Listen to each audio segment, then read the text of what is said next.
Greetings friends, Red Lines Show on the air, and today we'll talk about red lines and that they do not exist. Often we hear accusations that Ukraine will be attacked by 100 Russian missiles if Western leaders will lift restrictions on long-range weapons for Ukraine, but yet here we have 4 days in a row mass missile and drone strikes of Russia against Ukrainian energy grid, which is totally wrecked up. So today we have Yewleea and Dmytro, and we'll discuss this topic. You go ahead. And I want to say why Western leaders is not right, because Ukraine made offensive in the Kursk region, and now we get 100 missiles and hundreds of drones every day during 4 days. Okay, sometimes Russia take for preparing this attack, but 4 days in a row we get an attack on Ukraine, and we know that today in the morning MiG-31 was flying in the Russia. We know that in the 3 airports in Russia is Airports, yeah? airports, yes. Russia doesn't have AirPods. Yeah, it's a little too advanced. They have root you. No. I'm sorry. Sorry, go ahead. We love you. So airports of Russia with airplanes. It's my little print on the airports. So there are three places in the Russia where 295 is prepared for the new strike on Ukraine. So Western leaders said to Ukraine that don't do any actions to Russia because you will get a strike, and we get strike. Western leaders was right. What is wrong with Ukraine? Ukraine made some attack on Russia, and Russia is responsible. I think Yewleea has something to say. Yeah, well, Russia does that all the time. I mean, we get airstrikes about every month. Like January 2nd wasn't a response to anything; it was just 100 missiles on Ukraine because Russia could, and it was the New Year's. So I think it's a little kind of hypocritical from Western leaders to say that Russia responds to Ukraine, because what was 2014 then? What did they respond to then?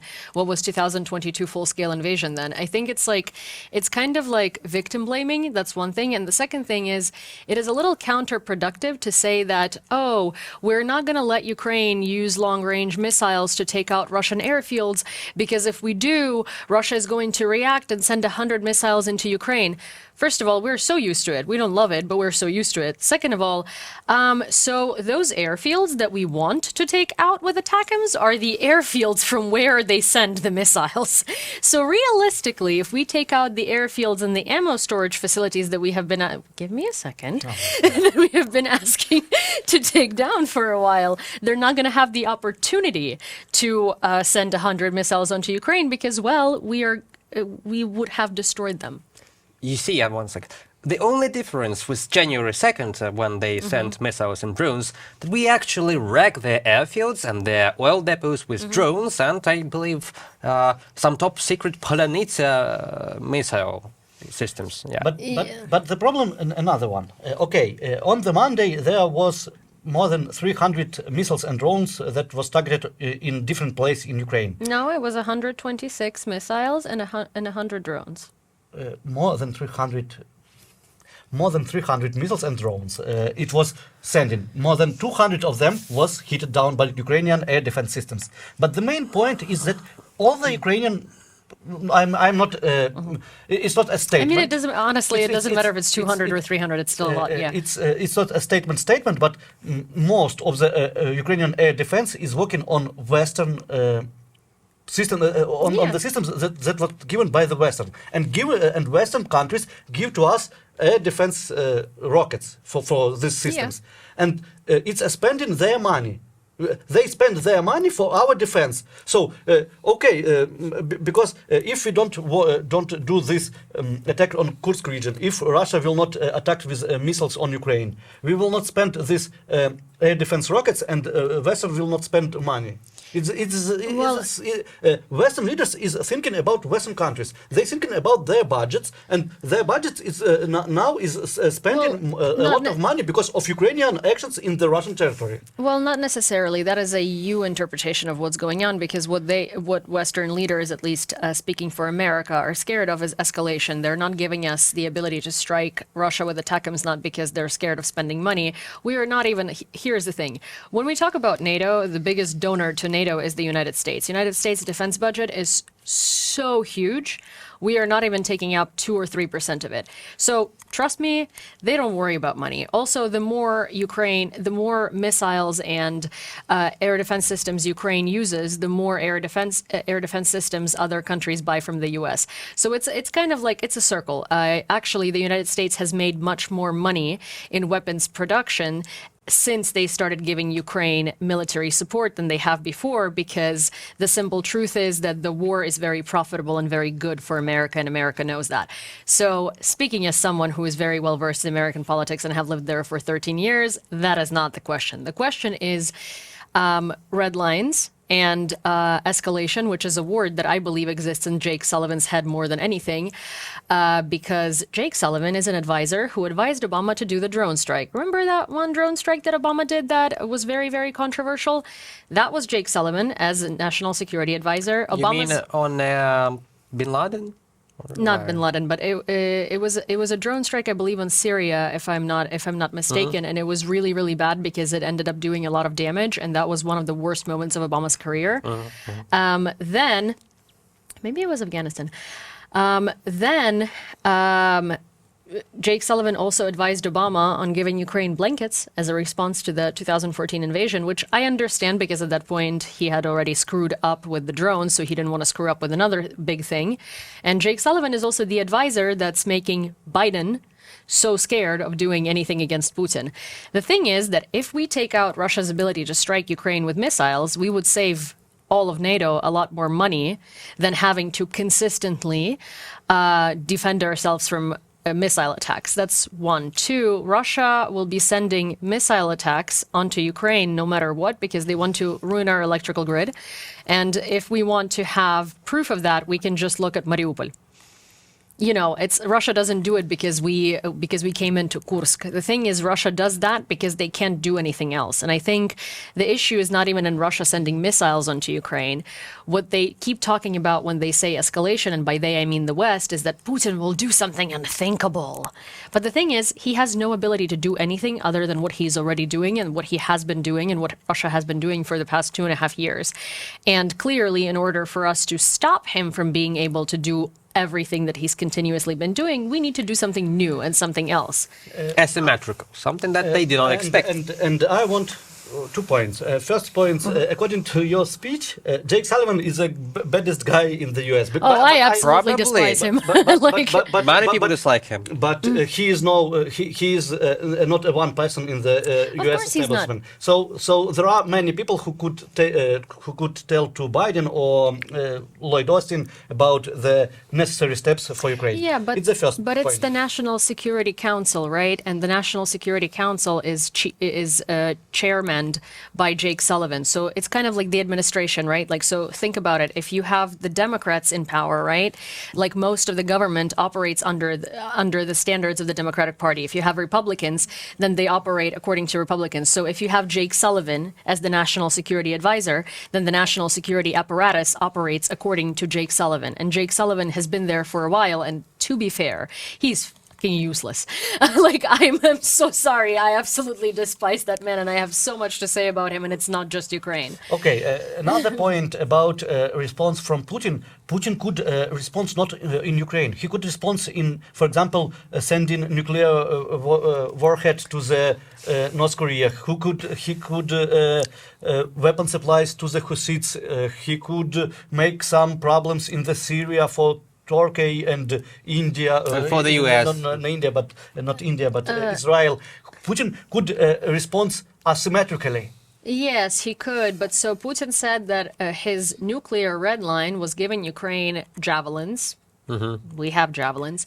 Then he said that the nuclear red line was Abrams tanks. We have tanks. F-16s were a nuclear red line. ATACMS were a nuclear red line.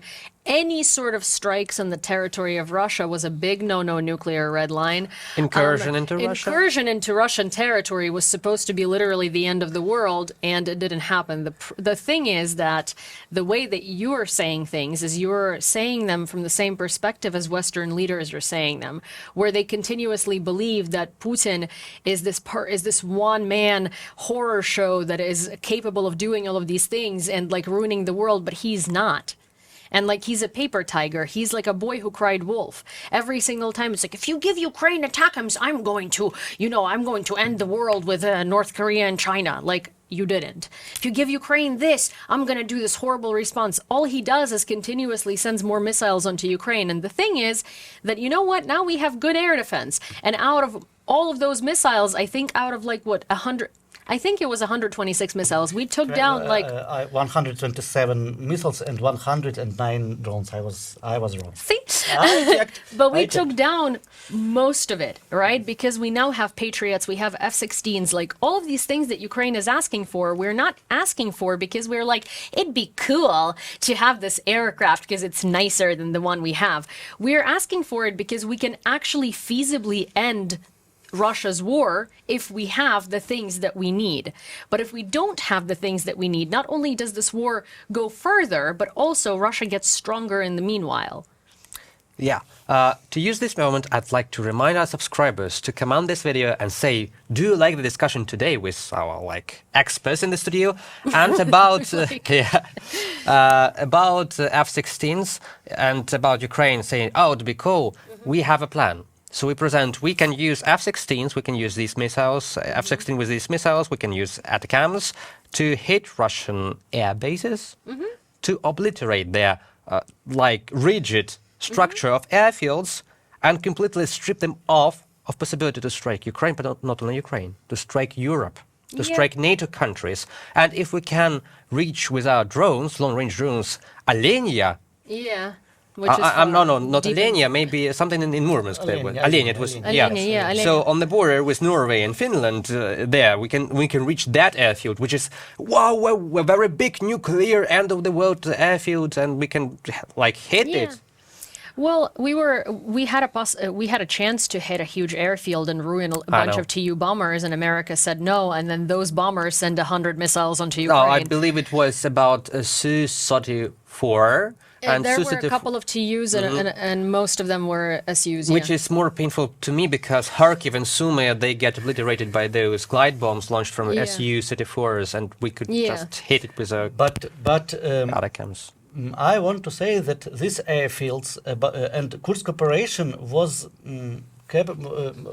Ukraine could do this because Russia did not wait this. They thought, Putin and the Kremlin authorities thought that Ukraine will not attack the Russian territory with infantry, and Ukraine couldn't strike on the airfields. And now, when they know that Ukraine could do this, they will rearrange their tactics, their strategic. But I thought that it's still a tactical victory for Ukraine because Su-34 are short-range tactical aviation. If we can strike that, they will stop using glide bombs. I also have to disagree on the fact that they're going to rearrange their protection, because from the very first day of the full-scale invasion, Putin kept saying that Russia is this place that's super protected and that no one can enter the Russian territory. Meanwhile, it's clearly not protected, which we've seen with Prigozhin and with Kursk. One sec. But also... Thank you. But also, one of the strength of Ukraine is in that Ukraine does things that Russia doesn't expect. Russia continuously does things that we do expect. For we expect attacks on the energy system. Yeah. But why we have shortages today? Shortages we expect because we cannot stop them, but we expect them. Yeah, we can't stop them unless we take down the aircraft. Attack on Kursk region. You know, they couldn't stop it, but they expected. No, but here is the thing, though. So the other day I was at on a VR simulation of how air defense works. Air defense guns that take down missiles and take down helicopters and take down planes, right? So we can't stop half of these things. We expect them, we prepare for them, we have air defense, but you need to understand that air defense is operated by a person. And a person is not like omnipotent and omniscient and omnipresent. It's not a god. Yeah, it's not like, you can't do these things. So it doesn't matter how well we prepare, it depends on the circumstance. And right now we're so well prepared because if this attack had happened 2 years ago or a year ago, we would have seen a lot more damage to our infrastructure than we did now because we now had F-16s to help. And Zelensky recently said that they have aided in these attacks in taking down. Experience of air defense warriors. We've seen the guy in Zakarpattia legitimately take down like freaking missile with a machine gun, which is like I still see this video and I'm like, what the hell is happening here?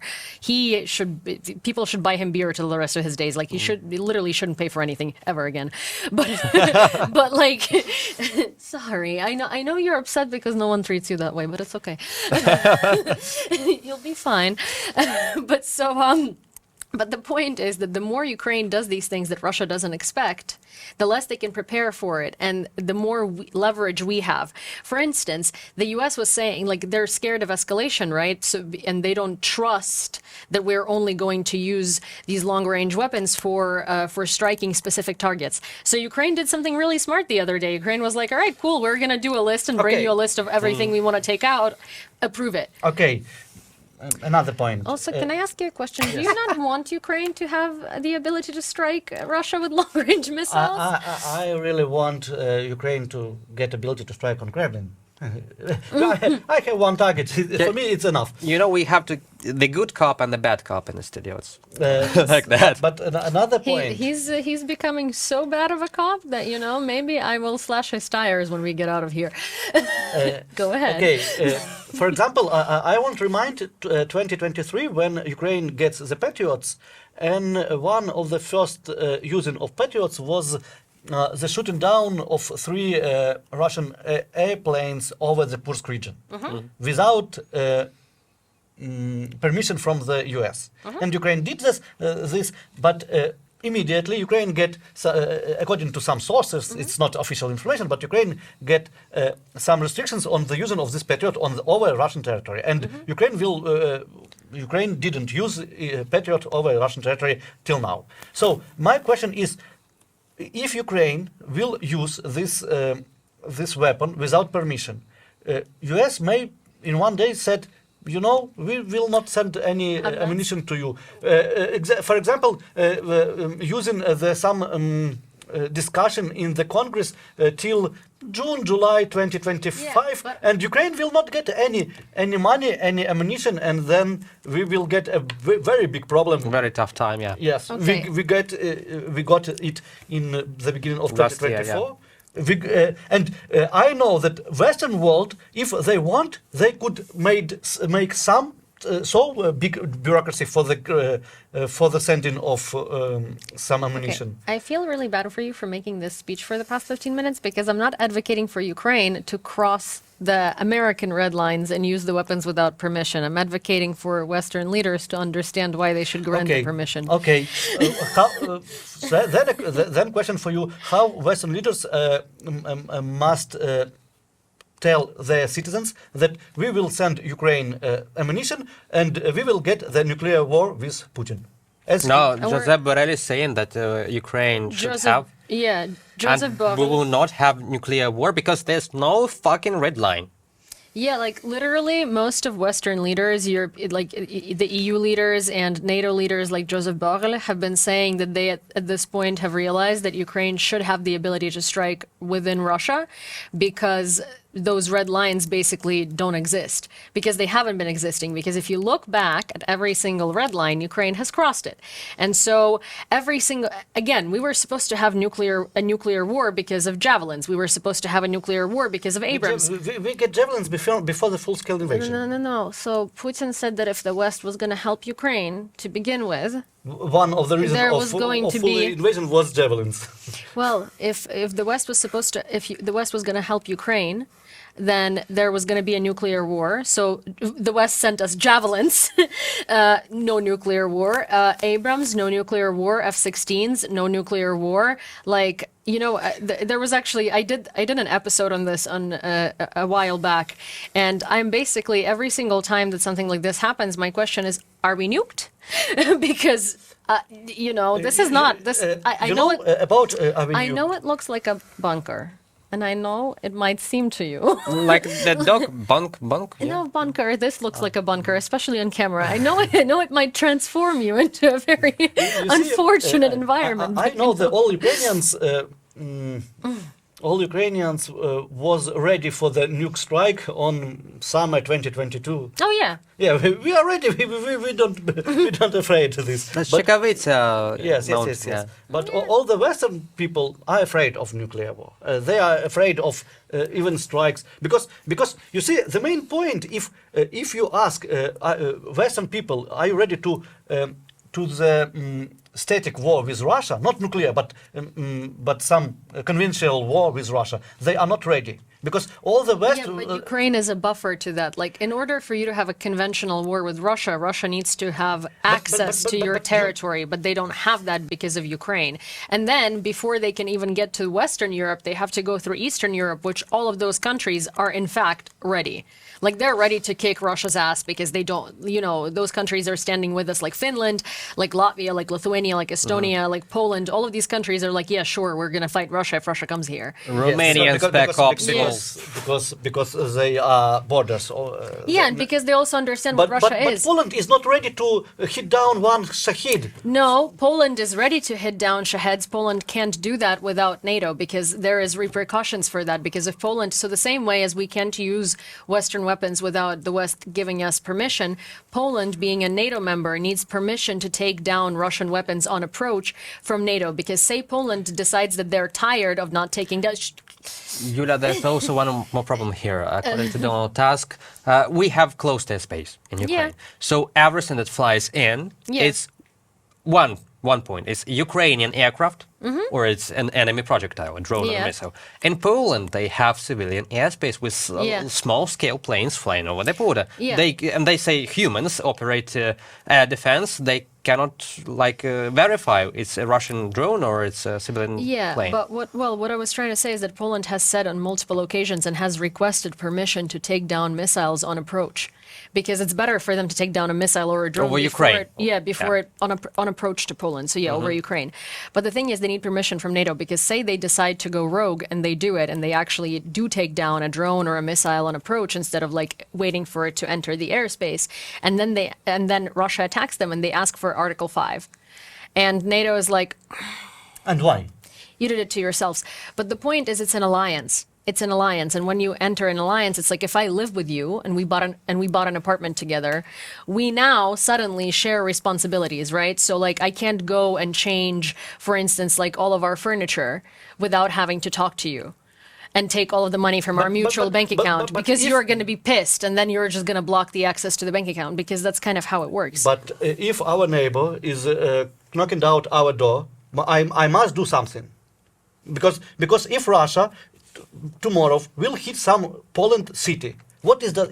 You see, this point will lead to the situation when Russia hit the Poland city and no one answers because it was an accident. I agree with you, but that's the point where, like, as we've noticed a lot in the past 2.5 years, NATO reacts post facto, not before something happens. Actually, they have 30 days to discuss whether to enable Article 5. And if Russia decides to invade Baltic states, they will do it in 2 weeks because Baltic states are small and they'll have like a massive, like they occupied 25% of Ukraine in the first days. You could see the project Who is Next when we analyze what country could be attacked by Russia in the UATV English channel. Yeah.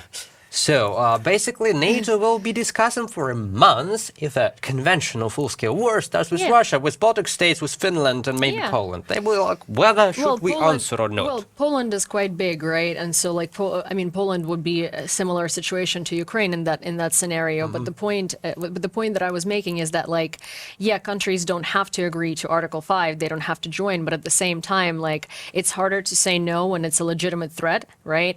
And it's harder to say no when it's a legitimate situation.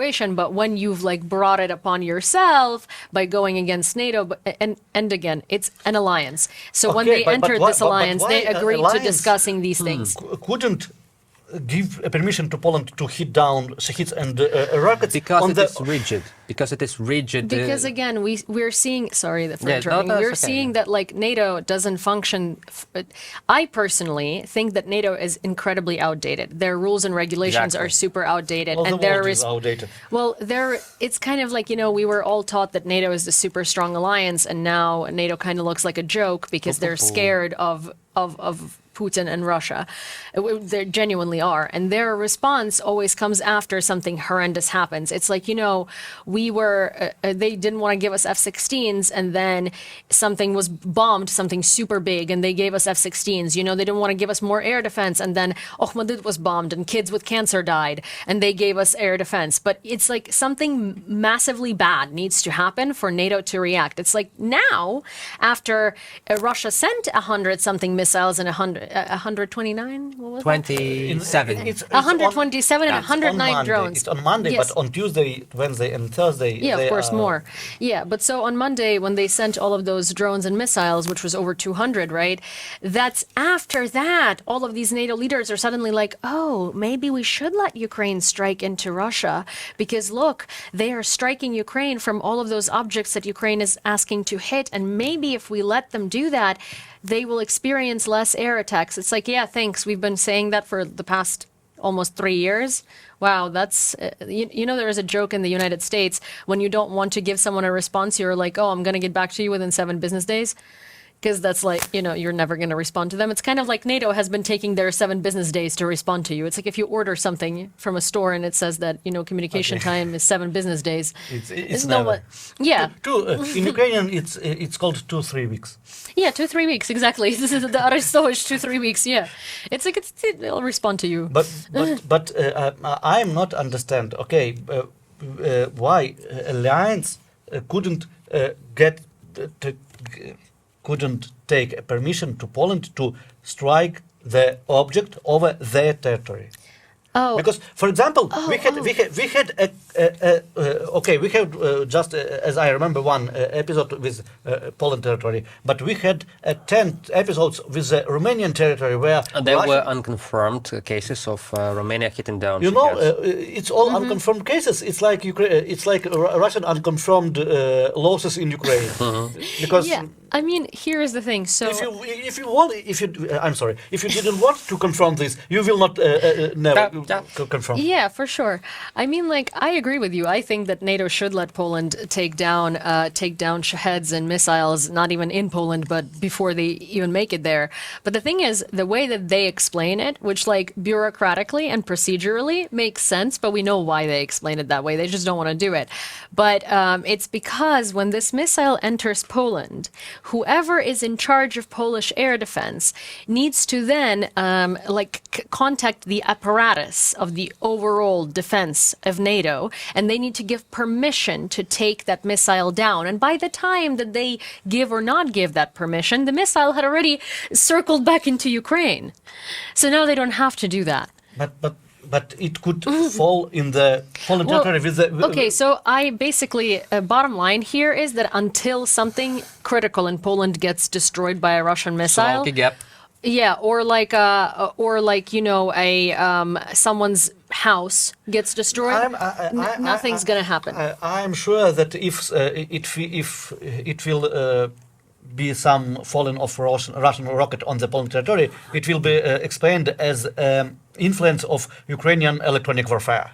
it was Ukrainian electronic warfare, and that's why a Russian missile lost their course, and that's why it fell on the Poland territory. Oh, no, it's not going to be electronic warfare. It's going to be potentially a Ukrainian air defense missile. And then we're going to open a 7-month-long investigation. And by the time that investigation is over, everyone on the news forgets about it. So we don't publish the results. Because why? Yes. I actually believe that if a conventional war with Poland, Romania, or Baltic states or Finland happens, NATO won't be involved. Like Western allies, they will be involved in a regional situational alliance. Ukraine, Poland, Baltic states, Finland, Romania. Like the crazy idea of the 20th century intermarrying from Baltic Sea to the Black Sea. While Dmytro and Yewleea have this wonderful and beautiful argument conversation, I'll remind you to watch Red Lines, watch UATV The Gays, subscribe to our channel, and discuss in comments whether the red line can be crossed at all or not. And if next time you do not see Dima in here, I did not kill him. See you.